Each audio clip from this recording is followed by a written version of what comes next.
किसानों के आंदोलन ने भारतीय जनता पार्टी को झुकने के लिए मजबूर कर दिया और अंततः भारतीय जनता पार्टी को तीनों काले कानून वापस लेने पड़ गए। जो लोग दावा कर रहे हैं कि किसान खुशहाल हुआ है, वो देखो कैसे अन्नदाता का अपमान किए थे और आज उनके इतने वर्षों की नाकामी के कारण गरीबी बढ़ी है। दुनिया के जितने भी सर्वेक्षण हो रहे हैं या जो आंकड़े आ रहे हैं, हमारा देश गरीब होता चला जा रहा है, गरीबी की संख्या बढ़ रही है।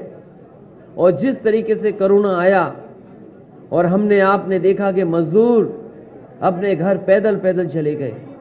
ये सरकार चाहती तो सबको घर पहुंचा सकती थी, लेकिन इस सरकार ने किसानों को मजबूर किया, मजदूरों को मजबूर किया। और हमने आपने देखा इसी शहर से न जाने कितने मजदूर गए होंगे जो घर अपने पहुंच गए।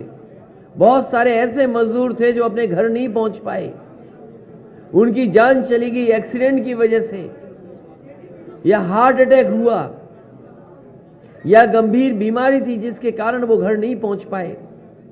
90 से ज्यादा मजदूरों की जान गई उत्तर प्रदेश में, लेकिन भारतीय जनता पार्टी ने एक भी मजदूर की मदद नहीं की थी। अगर किसी ने मदद की थी तो यही समाजवादी पार्टी और आरएलडी के लोगों ने आगे आकर के मदद की और समाजवादी पार्टी ने 90 के 90 मजदूरों को 1-1 लाख रुपया उनके घर पे पहुंचाने का काम किया। हम लोगों ने वो समय भी देखा जहां पर एक गर्भवती महिला नासिक और महाराष्ट्र से चल करके आई थी, उसके बेटी पैदा हुई, 3 घंटे वो इंतजार की और उसके बाद फिर वो पैदल पैदल अपने घर पहुंच गई। कोई सरकार ने मदद नहीं की। मैं आपको कह सकता हूं, समाजवादियों की सरकार होती तो चाहे हमें जिला अधिकारी की गाड़ी से उस मां को घर पहुंचाना पड़ता, समाजवादी लोग और समाजवादी सरकार में वो मां जिला अधिकारी की गाड़ी से वो घर पहुंचती। लेकिन इस सरकार ने गर्भवती मां को वैसे ही हाल पे छोड़ दिया और पैदल पैदल घर पहुंची। किसान जब आंदोलन पर बैठा, बोर्डर लगा दिए गए, कील लगा दी गई, बॉर्डर सील कर दिया गया। यहीं सर्दी में, गर्मी में, बरसात में इसी बॉर्डर पर बैठे रहे, लेकिन उन्होंने परवाह नहीं की। उन्हें कोई परवाह थी तो 3 काले कानून की परवाह थी कि अगर 3 काले कानून लागू हो गए तो हमारे किसानों की जमीन छीन ली जाएगी, उनको बाजार के भाव पर छोड़ दिया जाएगा। इसलिए किसानों को बधाई देता हूं। आज मुझे खुशी है, जयंत चौधरी जी हम दोनों लोग साथ हैं, किसानों की लड़ाई लड़ रहे हैं। और मैं अपने जिस इलाके में ये चुनाव है, पहले चरण में वो लोग जानते हैं और आखिरी चरण में जो चुनाव है वो लोग जानते हैं। चौधरी चरण सिंह जी ने सभी किसानों को एक कर करके एक साथ ला करके उनके आंदोलन को आगे बढ़ाने का काम किया। अगर देश में आजादी के बाद किसानों को सशक्तिकरण के लिए, किसानों को आर्थिक रूप से मजबूत बनाने के लिए, किसानों के हित के लिए, किसानों के पक्ष में फैसले लेने के लिए, गांव की खुशहाली के लिए अगर देश में सबसे आगे कोई आया तो वो चौधरी चरण सिंह जी थे। उसके बाद उनकी विरासत को आगे बढ़ाने का काम अजीत सिंह जी ने, नेताजी ने और न जाने कितने नेता और कार्यकर्ताओं ने मिलकर के किए हैं। ये चुनाव जहां किसान, गरीब, मजदूर का है, वहीं मैंने पिछले मुजफ्फरनगर में कहा कि जयंत चौधरी जी और यहां पर जितने लोग किसानों की लड़ाई लड़ रहे हैं, उन्हें चौधरी चरण सिंह की विरासत को भी बचाने का और उस विरासत को आगे बढ़ाने का भी ये चुनाव है।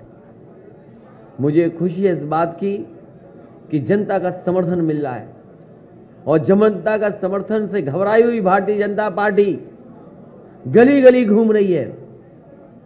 हम लोग जितनी भी पाबंदियां लगी हैं उन नियमों का पालन कर करके हम आपके माध्यम से अपील करने आए हैं। ये गाजियाबाद उत्तर प्रदेश का बड़ा शहर है। नोएडा अगर बड़ा शहर है तो गाजियाबाद भी बड़ा शहर है।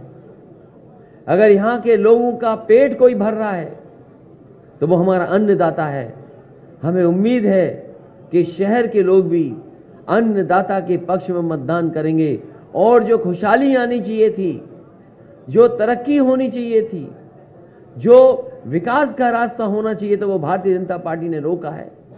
यहां निगेटिव पॉलिटिक्स कोई कर रहा है, नकारात्मक पॉलिटिक्स कोई कर रहा है, तो वो भारतीय जनता पार्टी कर रही है। हम दोनों लोग मिलकर के नकारात्मक पॉलिटिक्स को खत्म करना चाहते हैं, एक बार फिर वही भाईचारा की पॉलिटिक्स करना चाहते हैं कि हम सब एक हैं, जो गंगा जमुनी तहजीब है उसको बढ़ा करके खुशहाली के रास्ते पर ले जाना चाहते हैं। गाजियाबाद शहर बड़ा है, हमारे तमाम लोग बैठे हैं, कारखाने हैं, उद्योग हैं। मैं ये भरोसा दिला सकता हूं कि जो चल रहे उद्योग और कारखाने हैं उनको जो मदद कर सकते हैं सरकारी कानून में वो मदद की जाएगी। साथ ही साथ जो एमएसएमई सेक्टर है, जो सबसे ज़्यादा बर्बाद हुआ है इस कोरोना के समय पर, बीमारी के समय पर, इन दोनों सरकारों ने, डबल इंजन की सरकार ने कोई मदद नहीं की है। अगर हमें अलग से पैकेज ला करके एमएसएमई सेक्टर को अगर सुधारना पड़ेगा तो उसको भी आगे बढ़ाने का काम समाजवादी और आरएलडी की सरकार में होगा। मुझे याद है कि यहां पर एक बहुत पुरानी साइकिल का कारखाना था, बंद होने की कगार पर जब आंदोलन कर रहे थे तो समाजवादी लोग पहुंचे थे। मैं तो कहूंगा कि हालांकि वो प्राइवेट सेक्टर का है कारखाना, बहुत पुराना कारखाना है,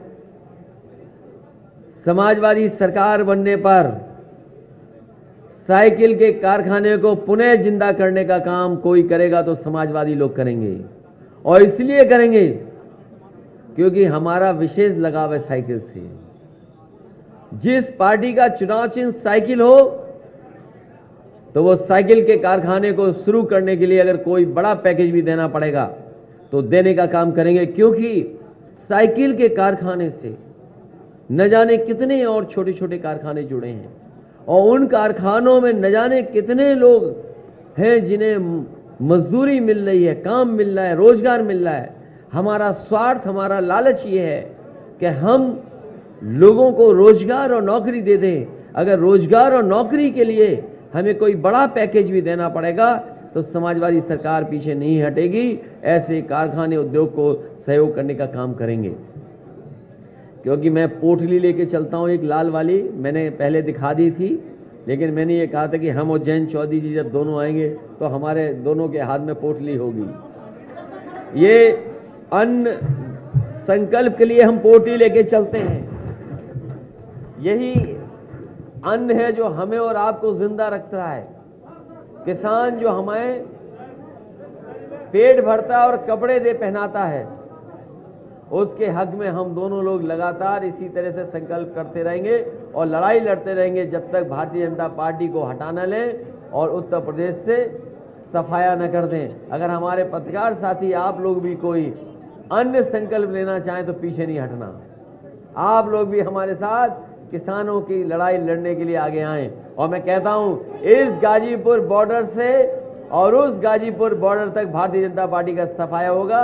इसीलिए ये दोनों गठबंधन के लोग ऐतिहासिक जीत हासिल करने जा रहे हैं।